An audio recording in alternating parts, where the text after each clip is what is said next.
এই পাশে এই রোডটিতে আগাইলে সুইমিং পুল, হচ্ছে অজিত মিয়া বিজ্ঞান গবেষণা কেন্দ্র, কিন্তু বেশিরভাগ খাবারের দোকান এই জায়গায়। এবং এদিক দিয়ে সোজা এগোলে সামনে এই জায়গাটির নাম শান্তিনিকেতন।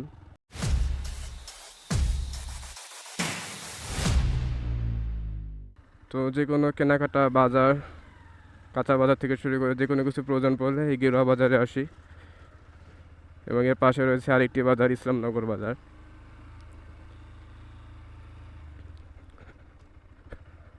তো খাবারের মানে আপনাকে যদি টাটকা খাবার খাওয়ার ইচ্ছে হয় এবং স্বাদপূর্ণ খাবার খাওয়ার ইচ্ছে হয়, তাহলে অবশ্যই এই জায়গায় আসতে হবে। এখানকার প্রত্যেকটা হোটেলই ভালো। আমি প্রত্যেকটা হোটেলে খেয়ে দেখেছি, মানে এখানকার কোনো হোটেলের খাবারই খারাপ না। বটে, কিন্তু মানে কোনো কোনো সময় কয়েকদিনের পুরাতন বা বাসি খাবারও পাওয়া যায়, কিন্তু এখানে এটা সম্ভব না, কারণ এখানকার দিনের খাবার দিনে শেষ হয়ে যায়। তো এই যে একটু আগে দেখাইছিলাম, হাতের ডান পাশে এটি হচ্ছে কাজী নজরুল ইসলাম হল, আর এই যে বাম পাশে শহীদ রফিক জব্বার হল। তো শেরে বাংলা হল, রফিক জব্বার হল, তারপরে রবীন্দ্রনাথ ঠাকুর, তারপরে মৌলানা ভাসানী, এগুলো সবগুলো হলের ডিজাইন বা আর্কিটেকচার প্রায় সেম টাইপের। আর ওই যে কাজী নজরুল হল এবং হাতের বাম পাশে এটি হচ্ছে নবাব সলিমুল্লাহ হল, এটি আমার হল আর কি। আর হাতের সামনে ওই যে ওইটি হচ্ছে তাজউদ্দিন আহমেদ হল। তো এই তিনটা হলের আবার ডিজাইন সেম, কারণ এই তিনটি 10 তলা এবং নতুন একসাথেই মানে তৈরি হয়েছিল। তো আমার হাতের ডান পাশে এটি হচ্ছে তাজউদ্দিন আহমেদ হল, আর এবং বাম পাশে এটি হচ্ছে নওয়াব সলিমুল্লাহ হল।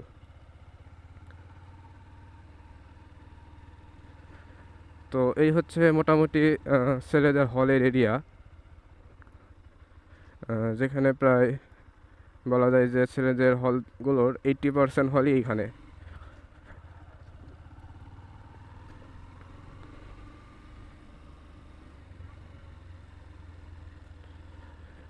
এবং সামনে বরাবর সোজাই যে ছোট্ট বিল্ডিংটি দেখতে পাচ্ছেন, ওই যে ওইটা হচ্ছে টিচার্স কোয়ার্টার।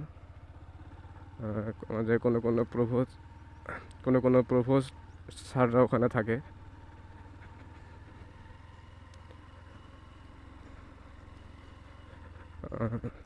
এই জায়গাটা যদিও বা ক্যাম্পাসের এরিয়ার মধ্যে, কিন্তু এখানে বাইরের কিছু মানুষ থাকে, বাইরে বলতে ক্যাম্পাসেরই কর্মচারী যারা তারা। আর এই যে বাজারটা, ছোট্ট একটি বাজার, এটি জেনারেটর বাজার নাম। ওইখানে আছে আনসার ক্যাম্প। ক্যাম্পাসের যত আনসার রয়েছে, যারা গেটে থাকে বা ক্যাম্পাসে নিরাপত্তার দায়িত্ব পালন করে, তাদের থাকার প্লেস হচ্ছে এটা। আর এই যে বাজারটি পার হইলাম, এটি ছিল জেনারেটর বাজার। এখানেও খাবারের হোটেল আছে 2-1টা, আর ছোটোখাটো 2-1টা দোকান আছে, যেখানে প্রয়োজনীয় মোটামুটি দৈনিক প্রয়োজনীয় জিনিসগুলো পাওয়া যায়। আর দেখেন ফুল ফুটছে কত সুন্দর, মাশাআল্লাহ, এত সুন্দর ফুল।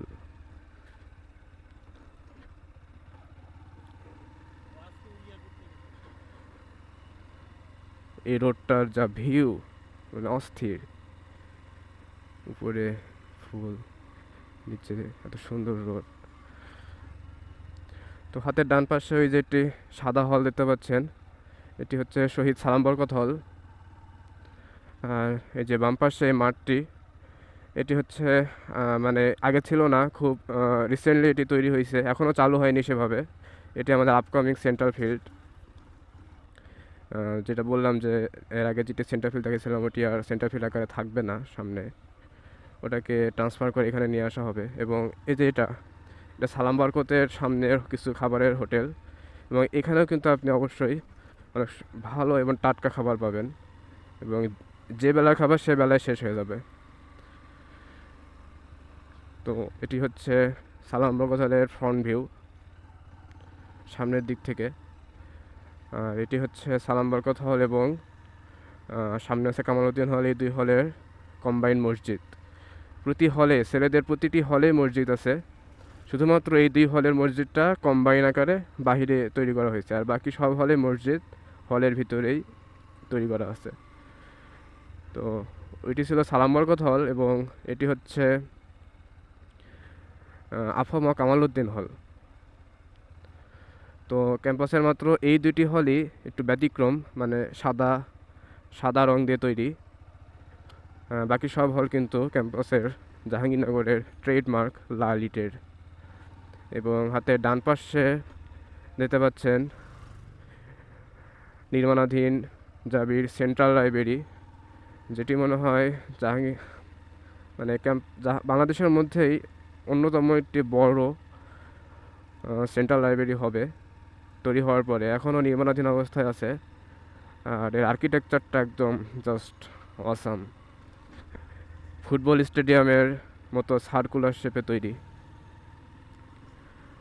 হাতে বাম পাশে এটি হচ্ছে আমাদের রেজিস্ট্রার ভবন বা প্রশাসনিক ভবন।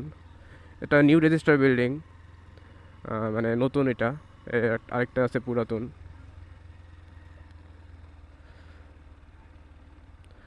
তো আবারও আমি শহীদ মিনারের ঠিক কাছ দিয়ে ঘুরে যাচ্ছি। শহীদ মিনারটি ছিল ওই পাশে, ওইদিকে আবার পরে কখনো যাব। আপাতত বাম পাশে উঠে পড়লাম। এটি কিন্তু সেই ওই যে এমএএস রোডের সেই রোডটা, মানে ক্যাম্পাসের যে প্রধান সড়ক বলা যায় এটি।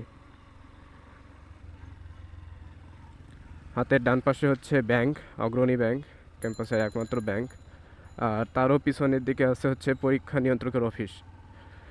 তো জাহাঙ্গীরনগর সেই সেকেলে পদ্ধতি, এখনও আমাদেরকে পরীক্ষার ফর্ম ফিল আপের জন্য এই বিল্ডিং ওই বিল্ডিং ঘোরাঘুরি করতে হয় এবং সর্বশেষ এই পরীক্ষা নিয়ন্ত্রক অফিসে এসে আমাদের সেই ফর্মটি জমা দিতে হয়। একটু আগে যে দেখাইলাম নিউ রেজিস্ট্রার বিল্ডিং, আর এটি হচ্ছে পুরান রেজিস্ট্রার ভবন, যেটিতে বর্তমানে এখন আছে প্রক্টর অফিস, আইসিটি সেল এবং জাহাঙ্গীরনগরের একমাত্র ডিপার্টমেন্ট বা ইনস্টিটিউট রিমোট সেন্সিং ইনস্টিটিউট, যেটাতে শুধুমাত্র মাস্টার্স করা যায় কিন্তু কোনো অনার্স করা যায় না।